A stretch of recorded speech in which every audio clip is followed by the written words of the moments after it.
All right, welcome back to Bro Watching. It is Jake and Pranav with you. How have you been this week? Doing well, Jake. We are the self-proclaimed specialists of football, of course. Never stepped on a football pitch, never scored a professional goal in my career. But here we are, the best football stories.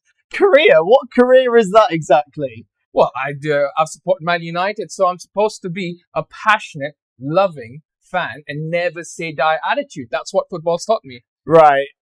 How did you get into being a United fan? Because you're from India, right? Oh, it's quite simple, isn't it? You're talking about the days where we barely had television of the matches of, the primetime games. 2002, 2003, that's what I'll take your mind back to. Real Madrid versus Champions League, when you had the likes of Beckham, Ole Gunnar Solskjaer, and then you had them going up against Ronaldo, the Brazilian legend. You had Roberto Carlos.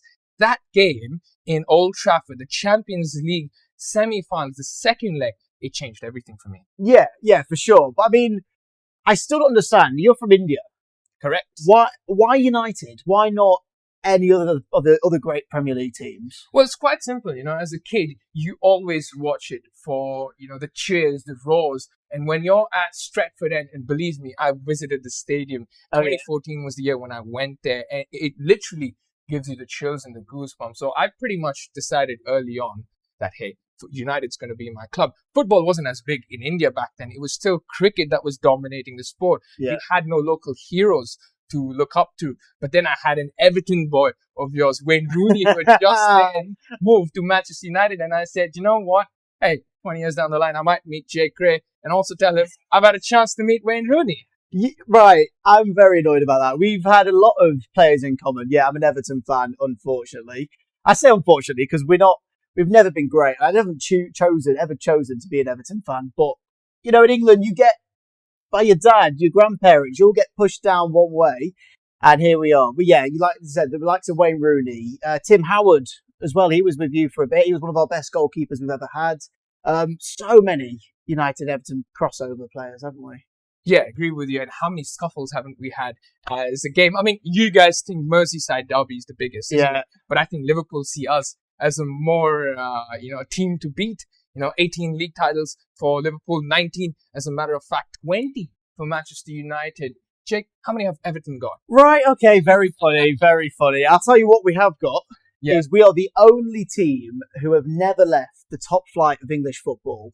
That is a good stat to have. That is a good one. Arsenal, on the other hand, they've gone on an unbeaten run. You talk about, the golden trophy that they've had. Unbeaten. But the question is, would you rather go undefeated in a football season, or would you get 100 plus points and the season being champions? What's more important for you? Have a cabinet full of trophies. Yes. If you're a Yes. Spurs fan, you wouldn't know what having a trophy is like. A bit of a dig there. We do apologise if you're a Spurs fan. I don't because they beat us the other day. Anyway, it's a good question. But for us, the majority of people who are from Liverpool are Everton fans. Whereas likes of United, Liverpool, City, you get a lot of tourists becoming Glory Hunter fans. What? He's saying like glory. yourself. Football's in my DNA. I've said that before. I've mentioned that. But yes, you have the glory hunters. You've got those that are your weekend warriors that just tune in for the Premier League or the Champions League. Well, Champions League is the marquee competition, isn't it? Yeah. You talk about football royalty. Real Madrid, 15-time champions. Man City somehow managed to squeeze themselves in. And it was at that time you went and met their players. You were on a flight with them, weren't you? It was New Year's Eve. I was flying back from Manchester, where it's near home, to come back in time for a DJ gig. And yes, I was in business. That doesn't happen very often. I got bumped up. And yeah, Erling Haaland was there, Foden, Jack Grealish. They were all on the flight over just coming to party here in the UAE for New Year's Eve. That was mad. They were pretty cool. They were all right. Jake, if you were a true friend of mine, you would have gone up to at least one player and said, Manchester is ready. Not a chance. So anyway, talking about your players, your United, over the years, doesn't have to be now, could be from when you started following United. Give us a standout player, a few that your inspiration, your heroes. Who would they be? Oh, easy, that pick, isn't it? It's got to be Wayne Rooney because of the threat that he possessed, the skills that he had. You could see fear in the defender's eyes. Wayne Rooney, for me, stands out. Cristiano Ronaldo, this one would be a controversial thing this day and age, but he did manage to win a Ballon d'Or for the football club in Man United. So I'm going to have to say these two players. Let me pick an underrated player for this club. A lot of times he doesn't get that mention. It would have to be Nani, playing either the left wing or the right wing. The skills that he possessed, a lot of times I start to think, well, he should be born Brazilian, but he plays for Portugal. How come the flair that he had? It was beautiful to watch. Yeah, it's funny you say Rooney, because obviously he started out at Everton. He was one of the youngest goal scorers ever when he was with us. He even had a blue Ford car at the time, a tiny one.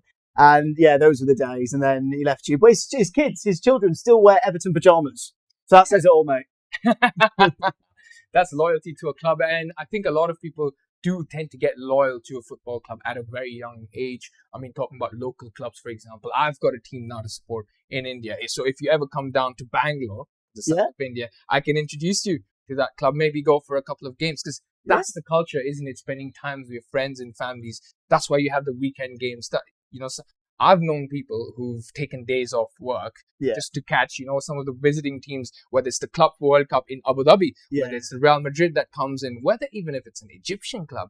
How passionate football fans. It's a different experience, isn't it, when you get in that stadium and you're in there with the fans, the uproar, it's sensational. You've been to a football game. You were talking about that experience. Yeah, I've been to Goodison Park a few times. When I was younger, growing up as a kid, my great aunt used to have one of the executive boxes as well. So used to get to a few games in there, it was fun, but it's not the same. How many times did you see them win? That's a big question for me. I can't tell. But another standout moment would be seeing Duncan Ferguson's testimonial. That was 10 years ago, maybe a bit less than that. But Wayne Rooney came on. He was with United at the time. And he came back. He got permission for a game, and he came on for the last 10 minutes. And to have him back in an Everton shirt was insane. So you'd put Duncan Ferguson as a legend? Yeah, because he's a proper, true, old school Hardman footballer.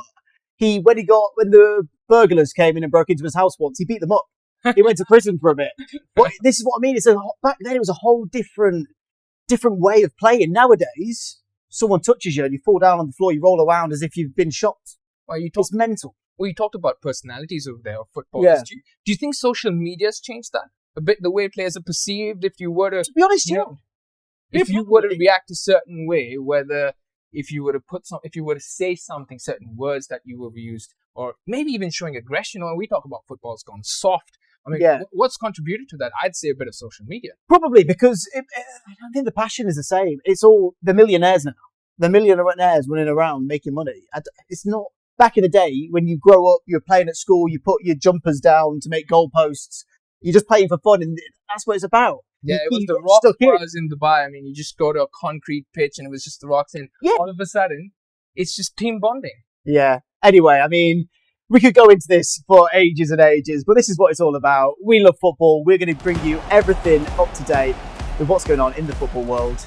Steve and Pranav, we are boy watching, bro watching, ball watching.